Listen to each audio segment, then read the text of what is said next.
बिस्मिल्लाहिर्रहमानिर्रहीम अस्सलाम वालेकुम। मैं हूं करामत मुगल और मेरे साथ हैं सईद बलोच साहब, सीनियर जर्नलिस्ट हैं, सुप्रीम कोर्ट कवर करते हैं। सईद बलोच साहब, बहुत शुक्रिया आपके वक्त का। सुप्रीम कोर्ट में एक मुकदमा था हाई कोर्ट बलोचिस्तान के हल्का बंदियों के मुतल्लिक, उस पर फैसला आया मंसूर अली शाह साहब का कि जज गार्डियन होता है, जमहूरियत का रखवाला होता है, आइन और कानून का रखवाला होता है। इस मुल्क में अगर अदम इस्तेहकाम को ख़त्म करना है तो उससे पहले सियासी इस्तेहकाम और आइन को बहाल करना होगा। क्या लिखते हैं वो अपने फैसले में? इससे पहले भी जो फैसला आया था अतर मनीला साहब का, उन्होंने भी जमहूरियत का राग लापा था, इलेक्शंस की अहमियत पर जोर दिया था। अब ये क्या फरमाते हैं अपने फैसले में? बहुत शुक्रिया करामत मुगल साहब। देखें, हमारी अदालतें बड़े फैंसी किस्म के फैसले दे रही हैं, बड़े फैंसी अल्फाज का इस्तेमाल किया जाता है। आइन और जमहूरियत के मुहाफिज जज, देख रहे हैं है तो मतलब। सही ना नहीं, यार। वो जैसे वो कहते हैं ना कि नोक पलक संवारना, वो लाइनिंग करना और उसको सही चमका के लश पश करके, तो वो लोग दुल्हन तैयार की जाती है ब्यूटी पार्लर्स के अंदर। मेरे ख्याल में इस वक्त सुप्रीम कोर्ट भी ना इसी तरह के फैंसी फैंसी अल्फाज का इस्तेमाल करके, तो ये ज़रा उसकी नोक पलक संवारती है, अपनी राय आमा बेहतर करने की कोशिश कर रही है। ये लेकिन पाकिस्तान में जमहूरियत अब आई है काजी फायज ईसा साहब नहीं, के ये आने मेरे के ख्याल बाद। में अब काजी साहब भी नारे लगा रहे हैं जमहूरियत को डिरेल नहीं होने देंगे। मंसूर अली शाह साहब भी यही कह रहे हैं कि जमहूरियत को डिरेल नहीं होने देंगे, इंतहाबी अमल को पूरा करेंगे। नहीं। देखें, मेरे ख्याल में ना हमारी अदालतों को हाँ। कभी कभी ना दौरे पड़ते हैं जमहूरियत बचाने के और जमहूरियत को बचाने और महफूज करने के, उसको उसको तहफ़्फ़ुज़ देने के। हम्म। उसकी वजह यह है कि अगर ये जज आइन और कानून और जमहूरियत के इतने ही बड़े मुहाफिज हैं, तो फिर पंजाब और खैबर पख्तूनख्वा में तो साल होने वाला है तो वही सूबाई तो कह रहा असम्बलियाँ हूँ, चली जमहूरियत हुई। अब आई है।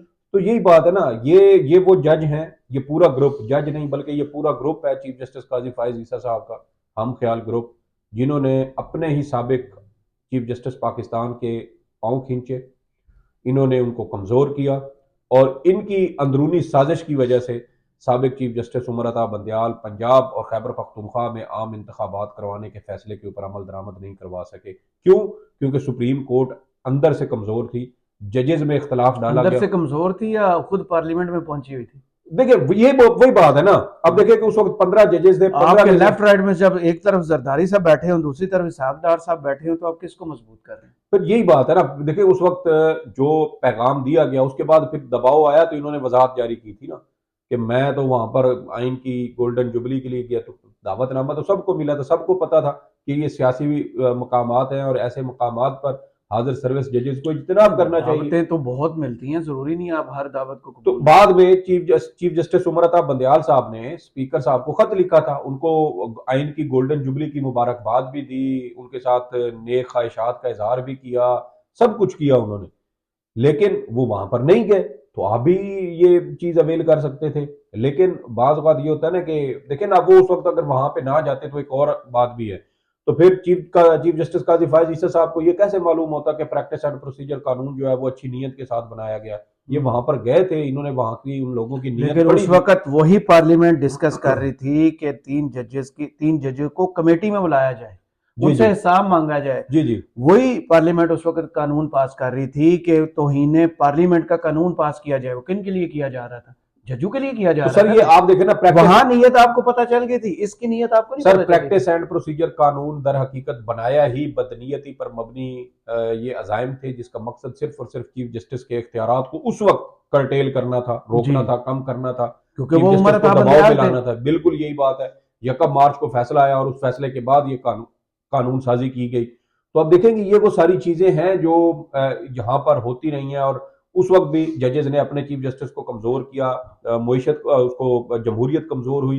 इमरान खान साहब गुज़श्ता 20 महीनों से कह रहे थे कि इंतखाबात करवाएं ताकि सियासी इस्तेहकाम आए, सियासी इस्तेहकाम आएगा तो मुआशी इस्तेहकाम आएगा। लेकिन ये जजेस उस वक्त अपने ही चीफ जस्टिस के पांव खींचते रहे, इन्होंने आइन पर अमल दरामद नहीं करवाने दिया। और अब देखें कि वही जजेस कहते हैं कि हम आइन और जमहूरियत के मुहाफिज हैं। तो ये भी हम देख लेते हैं जरा, इसका जो तारीखी पस मंजर है वो देख लेते हैं कि ये कितने बड़े आइन और जमहूरियत के मुहाफिज जज साहबान हैं। देखे ना कि अभी 90 दिनों में आम इंतखाबात केस का फैसला आया, जिसमें जस्टिस अतर मिनल्ला साहब ने इजाफी नोट भी लिखा है।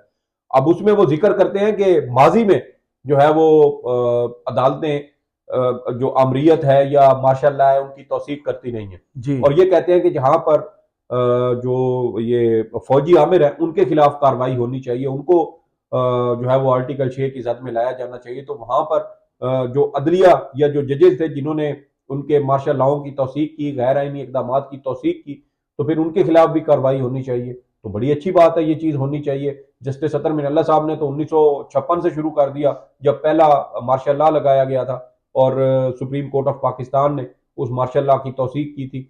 और फिर देखें कि वो सारा जिक्र करते करते यहाँ तक आए और कहा कि ये माजी में होता रहा तो मुस्तकबिल में इसका रास्ता रोकना होगा। तो मुस्तकबिल क्या, इस वक्त हाल जारी है, आप अभी रोक लें। ये जो पंजाब और खैबर पख्तूनख्वा में 90 रोज के अंदर इंतखाबात नहीं हुए, आप उनकी खिलाफ वर्जी करने वालों को पकड़े। आप कौमी असम्बली और जो दीगर सूबाई असम्बली हैं उनके इंतखाबात 7 नवंबर तक हर सूरत होने चाहिए थे, नहीं हुए, किसकी वजह से नहीं हुए, तो अब पकड़ लें, अब कार्रवाई कर लें।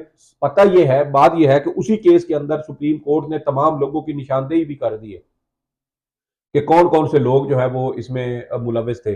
सदर मुमलिकत का जिक्र किया गया, मैं भी समझता हूँ किसी हद तक उनका भी ये कसूर बनता है।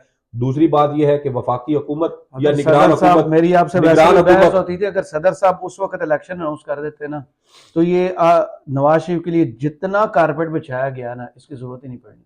बिल्कुल ये तो सिस्टम से बिल्कुल बाहर थे। जी जी, ये सिस्टम में लाने के लिए सदर साहब ने वो किरदार अदा। जी जी, ये देखे ना, मैं वही कह रहा हूँ कि सदर साहब का उसमें जिक्र आता है, उसके अलावा निगरान हुकूमतों का आता है, उसके अलावा इलेक्शन कमीशन ऑफ पाकिस्तान का आता है, और उन तमाम रियासती इदारों का आता है जिन्होंने इलेक्शन कमीशन के साथ ताउन नहीं किया। सबसे बड़ा इसमें किरदार इलेक्शन कमीशन का, चीफ इलेक्शन कमिश्नर और मेंबरान का किरदार है, जिन्होंने आइन के ऊपर अमल दरामद में जो हिचकिचाहट है या बदनीयती का मुजाहरा किया, जानबूझ के आइन पर अमल नहीं किया, और ये सब कुछ करना पड़ा। और फिर देखे कि वहां पर कोई कार्रवाई नहीं करते और इधर फैंसी फैसले जारी कर देते हैं, बड़े लश पश किस्म के जुमले डाल देते हैं कि हम आइन और जमहूरियत के मुहाफिज हैं। इंतखाबात वक्त पर होना ही फाल जमहूरियत की निशानी जी है। वो जो हमें याद आया साल के बाद, एक साल के बाद 14 जनवरी को पंजाब में सूबाई असम्बली तहलील किए हुए पूरा एक साल, बल्कि 13 जनवरी को पूरा एक साल, फैसले पर तो 17 हो सकती है ना। हाँ, 17 जनवरी को खैबर पख्तूनख्वा की असम्बली को पूरा एक साल हो जाएगा। और हमारे जज साहब जो है वो हमें भाषण देते हैं कि बर वक्त इनकाद जो है वो जरूरी है। और उसमें भी देखें, खोट देखें, बदनीयती देखें, या इसको सहूलतकारी का, मेरे ख्याल में तो ये ज्यादा मुनासिब लफ्ज जो है ना सर, वो बनता है सहूलतकारी।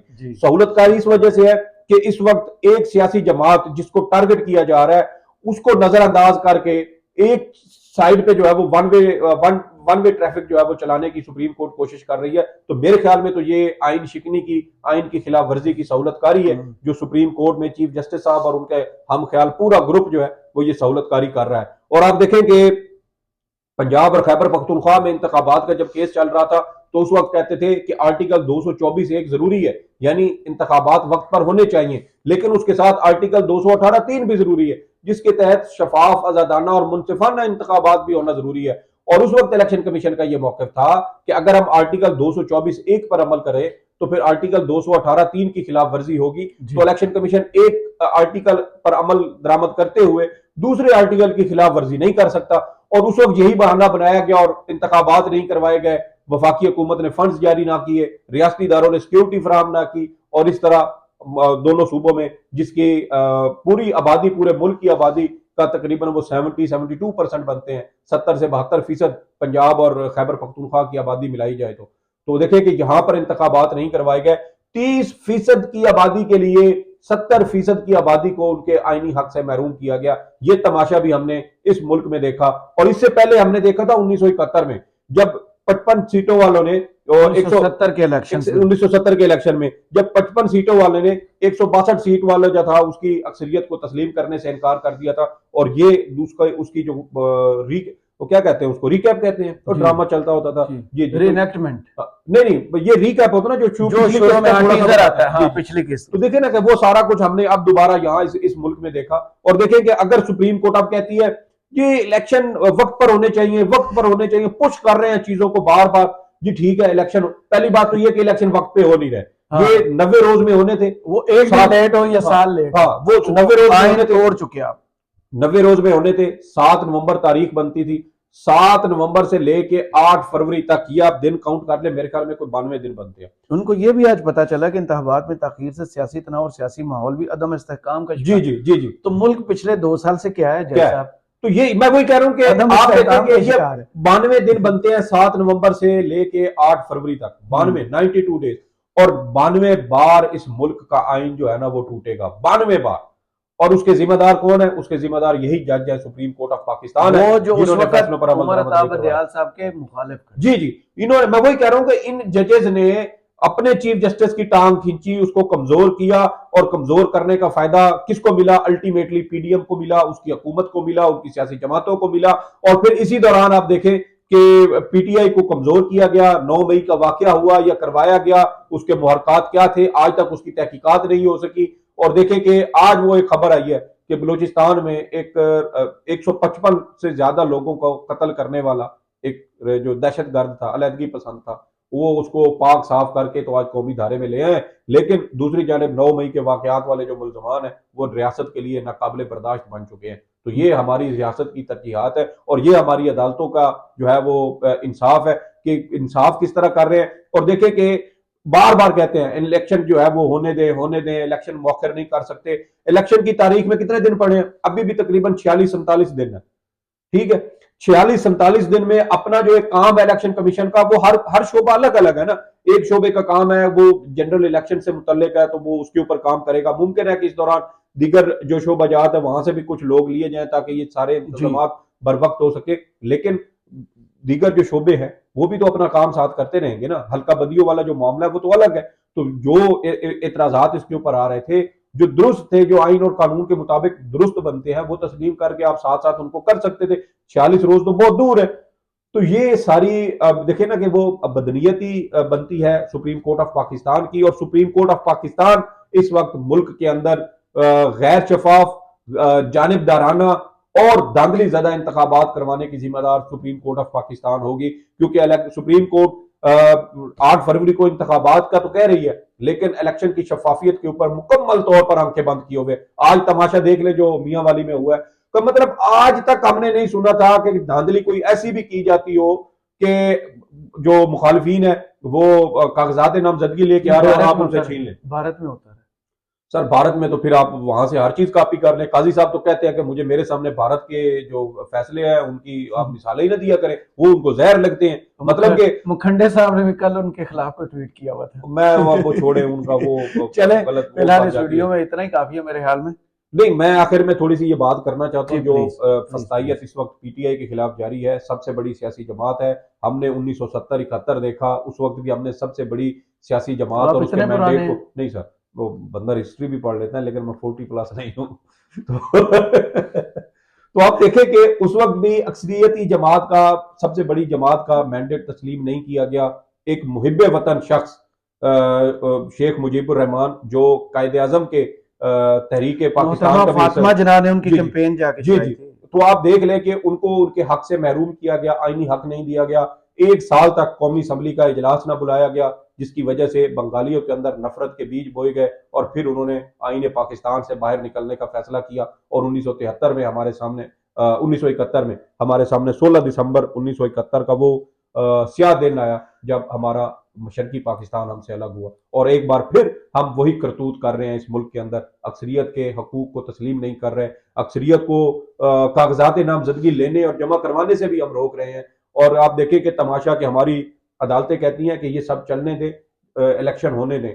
मतलब कि आप सबसे बड़ी सियासी जमात को कागजात नामजदगी लेके जमा नहीं करवाने दे रहे। अभी देखें कि आज शेख वकास अकरम के साथ यार शेख वसा सर, ये तो आप देखें ना, ये तो वो मिसालें जो मोटी मोटी यार मोटी मोटी यार। मैं गुजरात से हूँ। जी जी सैयद फैजुल हसन के साथ क्या किया जी वो जी। देखिए। समीउल्लाह चौधरी को कल छापा मारा गया, उसामा हमजा के टोबर टेक सिंह में छापा मारा गया, फैसलाबाद में मलिक उमर फारूक के घर पे छापा मारा गया, फारूक के घर फिर छापा मारा जी जी गया। आज भी उसकी। और फिर आज के छापे के बाद उनकी वालदा ने, ये मेरे ख्याल में एक बहुत हमारे जब तक ऐसी माएँ हैं मुल्क बिल्कुल बिल्कुल ये वो मजबूत माएँ हैं जो इस फस्तायत के खिलाफ डट चुकी है। और आज जो है वो मियां इबाद फारूक, उनकी वालदा ने भी ये ऐलान किया है कि वो पीटीआई के टिकट पर आइंदा आम इंतखाबात में हिस्सा लेंगी। इससे पहले उस्मान डार साहब की वालदा इस फस्तायत के खिलाफ जो है वो बिल्कुल तैयार हो चुकी हैं। वो ऐलान कर चुकी हैं।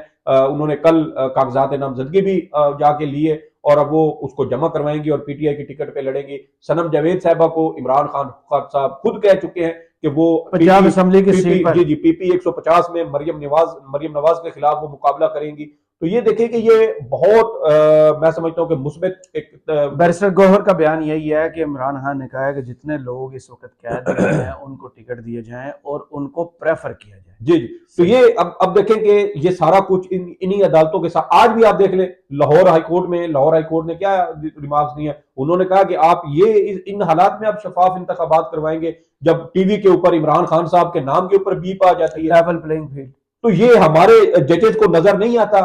अगर इनको नजर नहीं आता और कल को अगर कुछ भी इस मुल्क के साथ खुदा न खास्ता होता है या किसी किस्म का अदम इस्तेहकाम पैदा होता है, तो ये जज जो है, जो आज गैर आईनी इकदाम की सहूलतकारी कर रहे हैं, जो आज एक सियासी जमात को रौंदते हुए जो है वो धांधली ज़्यादा इंतखाबात करवाने का की कोशिश कर रहे हैं, उसकी सहूलतकारी कर रहे हैं, मेरे ख्याल में इन जजेस के ऊपर भी फिर आर्टिकल 6 लगना चाहिए। सही। बहुत शुक्रिया सईद बलोच साहब, आपके तजिए का। कमेंट्स बॉक्स में जरूर बताइएगा वीडियो आपको कैसी लगी। इजाजत दीजिए, अल्लाह हाफिज।